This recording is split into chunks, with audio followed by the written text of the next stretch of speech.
2015 개정 초5영어 받기와 5과 단어 공부 Level 3 단어 플러스 응용 스토리 A winter summer vacation. Every summer break, we go camping. But this year is different. We're going to Australia for a month to visit Grandpa.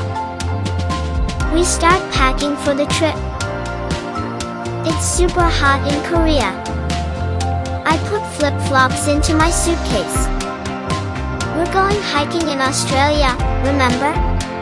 That won't work there. It's winter now in Australia. Can we go swimming there? Mom laughs. It's too cold. Let's go shopping for gifts for Grandpa and Grandma. Grandpa's bathroom is big. My bedroom has 2 warm blankets. A koala came into the kitchen through the back door.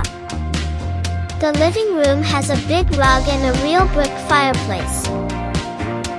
This is the coldest and coziest summer ever. 2015 개정 초5영어 받기와 5과 단어 공부 Level 3 단어 플러스 응용 스토리였습니다. 구독 눌러주시고 다음 영상도 함께해요. 바이바이.